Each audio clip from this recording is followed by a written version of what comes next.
Olá amigos, aqui é Haroldo Dutra Dias, direto do nosso canal no YouTube.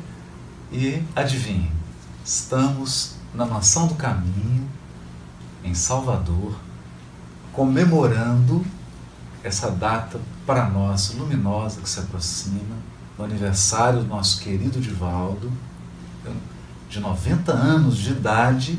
Eu sei que não parece, mas eles têm 90, e 70 anos de luz na palavra, nas mãos e nos pés, seguindo o caminho do Cristo e deixando para nós um exemplo a ser seguido na divulgação e na vivência dos princípios espíritas. E ao nosso lado, você já conhece o Rossandro, está desde aí da abertura do canal. Nós dois estamos tendo, ele faz aniversário, mas nós que recebemos o presente, né? Então estamos aqui recebendo das mãos dele essa bênção que é a presença dele, que é a Mansão do Caminho, essa obra maravilhosa, a vibração incrível aqui desse ambiente, e a oportunidade que ele nos dá de conviver com ele, de aprender e de poder, inclusive, ser entrevistado por ele. Olha que coisa, né, Rossandro? Que honra! Que né? honra! Divaldo, eu queria que você falasse um pouquinho sobre essa divulgação pela internet. Sempre que você abre a palestra, tem uma coisa assim que me chama a atenção. Você diz assim: senhoras, senhores, companheiros da web rádio, da FEV TV. A gente esquece, mas você não esquece. Você sempre começa e faz a referência à internet, né? Fala um pouquinho pra gente da importância disso, por que você fala antes da palestra dessa maneira respeitosa? A internet é uma das múltiplas bênçãos de Deus, em nome da lei do progresso, diminuindo as distâncias e aproximando os corações. Neutra na sua finalidade essencial, tem sido usada de maneira perturbadora, invariavelmente com as exceções compreensíveis, para divulgar a sensualidade, o individualismo, o consumismo e a loucura do prazer. Cabe-nos a nós, aqueles que carregamos a mensagem do Cristo no coração, o dever de utilizar-nos desse recurso fabuloso para levar àqueles que choram, mas também àqueles que sorriem, aos que sofrem, igualmente aos que são felizes, a palavra libertadora do Evangelho, a luz mirífica da doutrina espírita. Vivemos uma época de muito conforto. A ciência atingiu o seu nível mais elevado. Desde o momento em que alcançamos as micropartículas e as entendemos, até o momento das grandes galáxias, porque não atendemos à finalidade do amor. É tão fácil amar. Necessário que nos abramos a este sentimento e deixemos que o Cristo que pulsa dentro de nós afague as criaturas que ainda não o sabem buscar e acaricie concomitantemente aqueles que já o buscamos.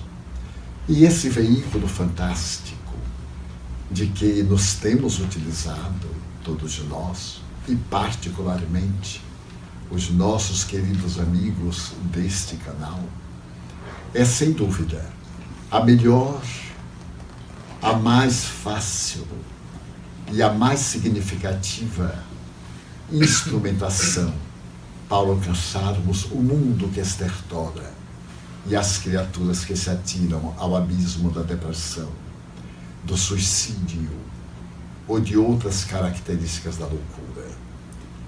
Confesso, emocionado, que não poucas vezes, quando a solidão me cicia aos ouvidos as suas queixas, eu busco uma dessas mensagens e deixo-me dominar pela palavra austera e nobre desses companheiros abnegados, que me servem de modelo, porque são continuadores do Cristo, modelo e guia da humanidade. Utilizo-me da oportunidade, sem ser oportunista, para congratular-me com todos aqueles que trabalham em favor de um mundo melhor e que estão trazendo de volta Jesus, descrucificando-o por fim, para que ele conviva conosco e nós possamos reouvir no ádito do coração a incomparável sinfonia da montanha e a permanente mensagem da Boa Nova. Divaldo, tem uma coisa que eu sempre quis te falar e te perguntar. Estou aproveitando agora no canal para fazer isso. Uma coisa da sua missão, do seu trabalho, que somente agora alguns conseguem compreender, e sobretudo nós somos seus alunos, que aprendemos um pouquinho com você, temos muito que aprender ainda.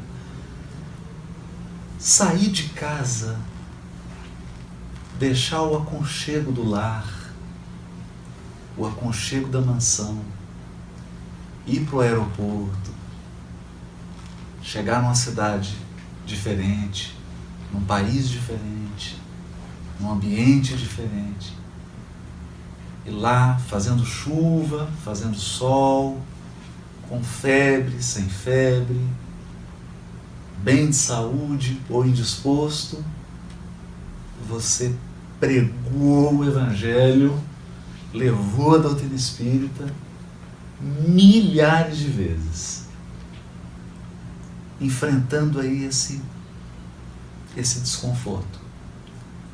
E alguns corações em casa, acomodados no sofá,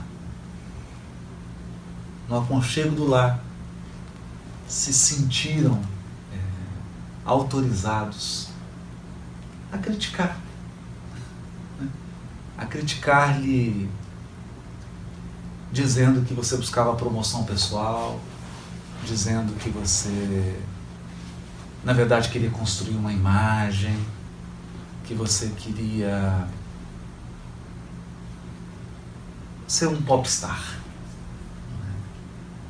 E 70 anos se passaram e está aí o efeito. Centenas de grupos formados, um movimento espírita no Brasil e no exterior, em várias cidades, muitos ciclos de conferência, ciclos de congresso, né?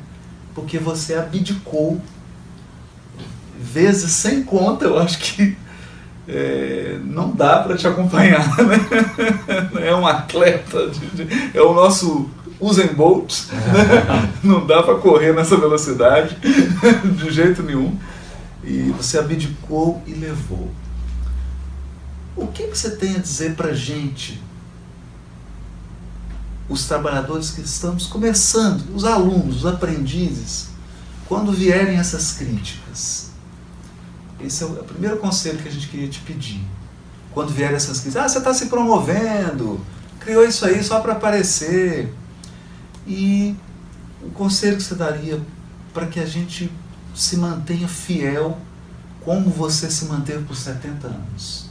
Essas duas coisas, a crítica e esse conselho. O que você tem a nos dizer?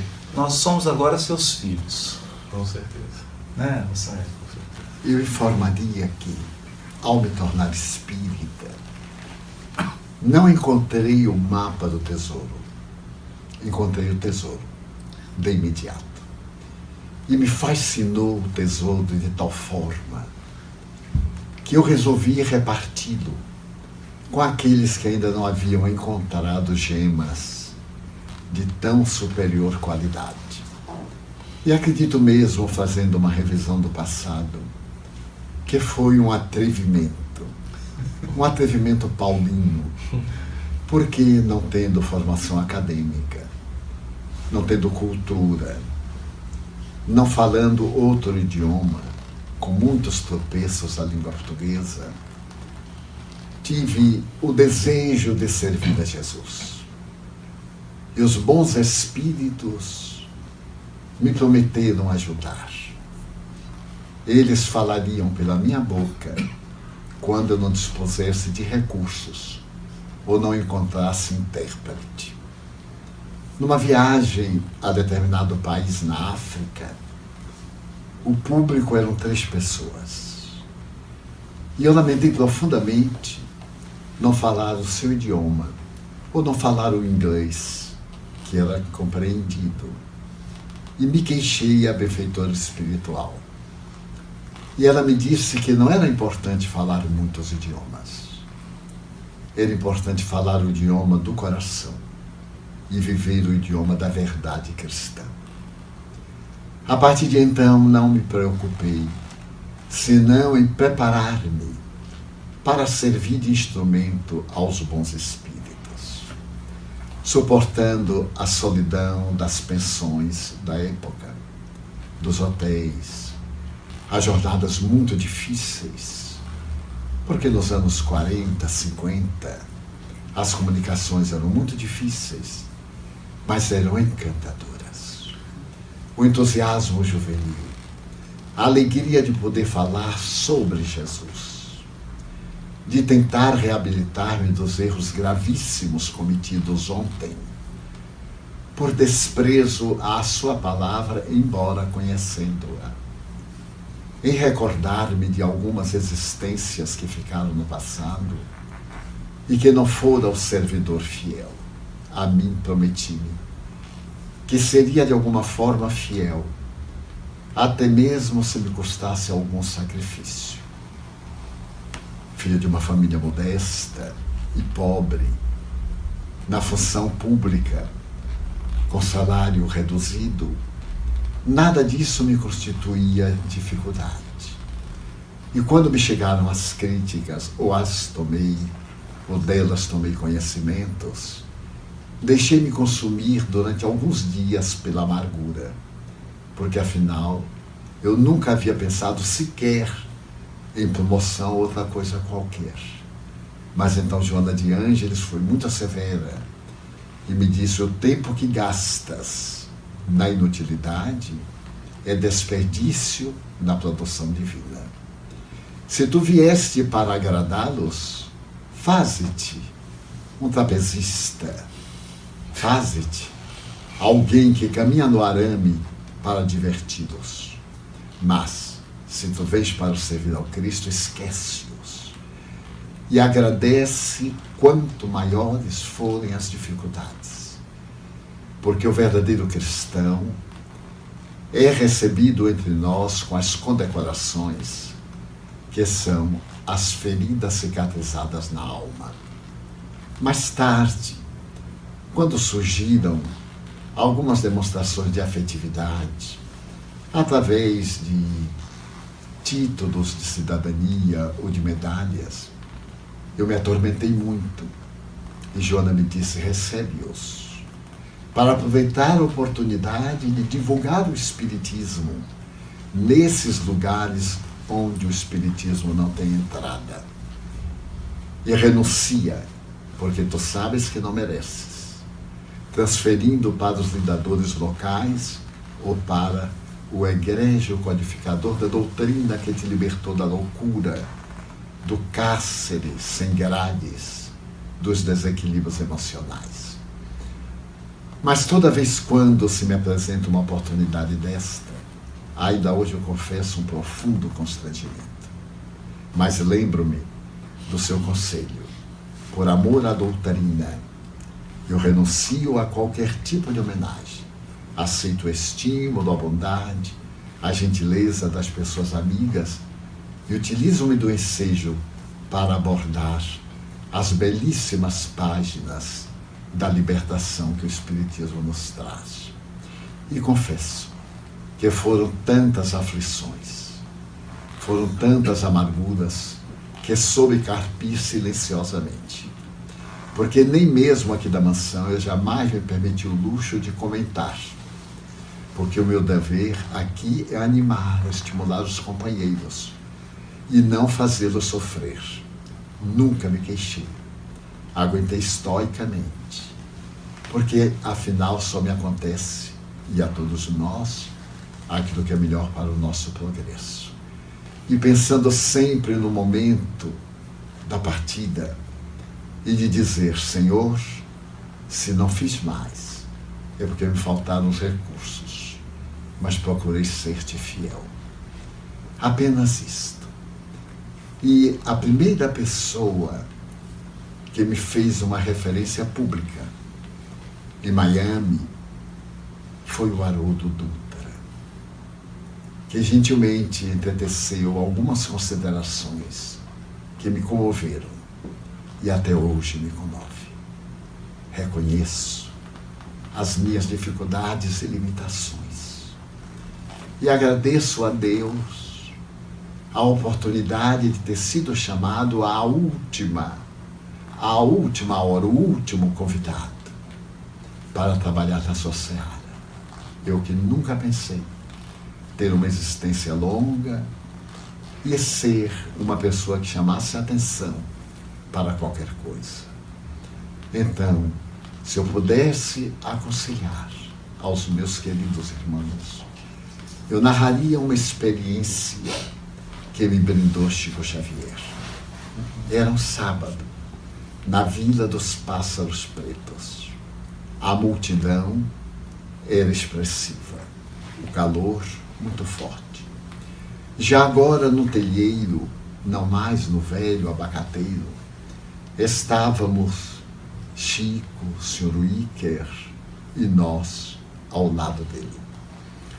Então, as filas movimentavam-se, a balbúrdia era imensa, mas a serenidade do Chico era incômoda. Era como se estivesse no seu lar, tranquilamente. Nada o perturbava, nada o afligia.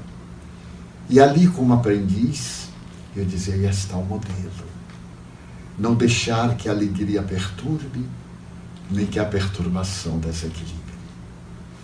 Ele então voltou-se para mim e disse: Emmanuel, está pedindo-me para contar-te uma história. Estás vendo a multidão que nos está olhando? E no meu entusiasmo relativamente juvenil, eu disse: sim, estou. Havia um circo muito famoso. E nesse circo havia 2 palhaços. Um era já mais idoso, experiente, cansado, acostumado ao vai e vem das multidões. O outro era jovem, estava com muito entusiasmo, sentia-se muito feliz. Valor que a experiência lhe daria mais tarde, depois de muitas lágrimas. E de repente, antes de começar o espetáculo, o palhaço olhou pelo pano de boca do palco a multidão que aguardava para os ovacionar. E então ele foi correndo e disse ao palhaço mais velho: vê quanta gente veio nos ver hoje. E o palhaço cansado disse: de fato, essa multidão veio ver aquele número de caminhar no arame.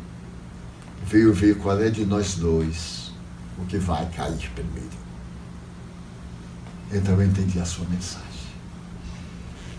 E continuei caminhando no arame, pensando sempre na possibilidade da queda, da vaia, do ultraje. Mas como este arame é aquele fio, o gume da espada de Somerset Maugham, tenho tido muito cuidado.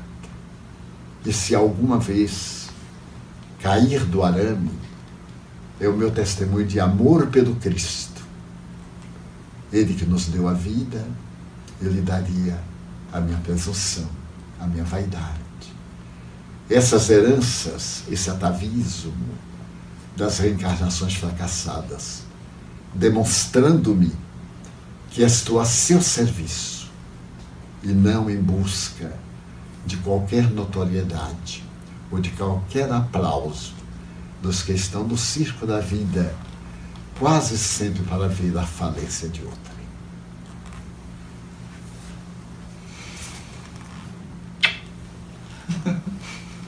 Nosso paizinho. É verdade. Nosso paizinho.